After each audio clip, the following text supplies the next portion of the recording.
আসসালামু আলাইকুম, কেমন আছেন? আশা করি ভালো আছেন। কাতারের লিমুজিন গাড়ির ট্রাফিক ভায়োলেশন কিভাবে আপনার মোবাইল ফোন দিয়ে চেক করবেন? যদি আপনার মোবাইল ফোন দিয়ে চেক না করতে পারেন তাহলে যে সমস্যাটা হবে সেটা হলো, ধরেন 500 রিয়াল ট্রাফিক ভায়োলেশন আসলো, সেটা যদি আপনার মোবাইল ফোন দিয়ে চেক করে 1 মাসের ভিতরে পেমেন্ট করেন তাহলে কিন্তু আপনি 250 রিয়াল দিয়ে সারতে পারবেন। যদি আপনি চেক না করতে পারেন, যদি 1 মাস পার হয়ে গেল তাহলে কিন্তু পুরো 500 রিয়ালে কিন্তু আপনাকে জরিমানা দিতে হবে। তো কিভাবে আপনার মোবাইল ফোন দিয়ে কাতারে লিমুজিন গাড়ির ট্রাফিক ভায়োলেশন চেক করবেন, চলুন সেই কাজটা আমরা শিখে আসি।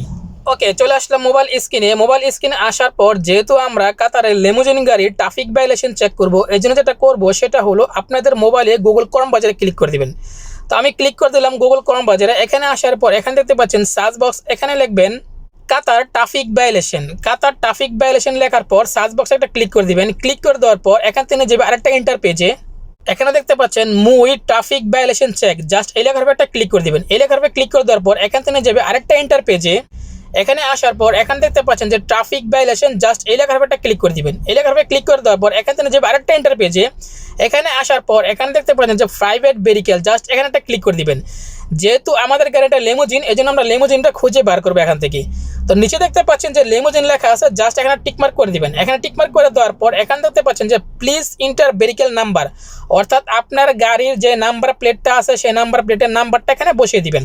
তো আমি আমার গাড়ির নাম্বার প্লেটের নাম্বারটা এখানে বসিয়ে দিলাম। বসিয়ে দেওয়ার পর যাবেন আরেকটা নিচের দিকে, যাওয়ার পর এখানে দেখতে পাচ্ছেন যে কোম্পানি আইডি, জাস্ট এখানে একটা টিকমার্ক করে দিবেন। টিকমার্ক করে দেওয়ার পর কোম্পানির আইডি, এই নাম্বারটা আপনার গাড়ির যে লিমুজিন একটা কার্ড আছে সেই কার্ডের গায়ে কিন্তু এই আইডি নাম্বারটা লেখা আছে, ঠিক আছে? লিমুজিন কার্ডের থেকে ওই আইডি নাম্বারটা ভার করে এখানে আপনি বসিয়ে দিবেন, ঠিক আছে? তো আমার আইডি নাম্বারটা আমি এখানে বসিয়ে দিলাম। তো আমার কোম্পানির আইডি নাম্বারটা এখানে বসিয়ে দিলাম। বসিয়ে দেওয়ার পর এখানে দেখতে পাচ্ছেন যে ক্যাপচারে কিন্তু আপনার এই কোডটা বসাতে হবে। তো আমার এই ক্যাপচারে আমি এই কোডটা বসিয়ে দিচ্ছি। তো দেখতে পাচ্ছেন যে ক্যাপচারে আমি এই কোডটা বসিয়ে দিলাম। বসিয়ে দেওয়ার পর এখানে দেখতে পাচ্ছেন যে ইনকোয়ারি, জাস্ট আপনারা এই ইনকোয়ারি একটা ক্লিক করে দিবেন। ক্লিক করে দেওয়ার পর এখান থেকে যে আরেকটা ইন্টার পেজে, এখানে আসার পর এখানে দেখতে পাচ্ছেন যে পে ট্রাফিক ভায়োলেশন, এখানে দেখতে পাচ্ছেন যে ভেহিকল ইনফরমেশন, অর্থাৎ আমার গাড়ির ট্রাফিক ভায়োলেশন সম্পূর্ণ ডিটেলসটা কিন্তু এখানে দেখাচ্ছি। যেমন ধরুন উপরে দেখতে পাচ্ছেন যে প্লেট নাম্বার 8283, এটা আমার গাড়ির নাম্বার। নিচে দেখতে পাচ্ছেন টাইপ অফ ভেহিকল লিমুজিন, আমার গাড়িটা লিমুজিন, ঠিক আছে? ভেহিকল রোড পারমিট এক্সপায়ার, আপনার কতদিন ডেট আছে এই গাড়িটা সেটা কিন্তু ডেটটা এখানে দেখাচ্ছি। নিচে দেখতে পাচ্ছেন যে নো ট্রাফিক ভায়োলেশন, ঠিক আছে? অর্থাৎ আমার কোনো ট্রাফিক ভায়োলেশন নাই। যদি আপনার ট্রাফিক ভায়োলেশন থাকতো তাহলে এই জায়গায় লেখা থাকতো আপনি কত টাকা ফাইন আছে, ঠিক আছে? যেহেতু আমার কোনো ট্রাফিক ভায়োলেশন নাই, এজন্য এখানে গ্রিন কালার দিয়ে লিখে দিয়েছে যে নো ট্রাফিক ভায়োলেশন, অর্থাৎ নো ভায়োলেশন ফাউন্ড, আমার কোনো ট্রাফিক ভায়োলেশন নাই, ঠিক আছে? ট্রাফিক ভায়োলেশন থাকলে এই জায়গায় ঠিক লেখা থাকতো, ঠিক আছে?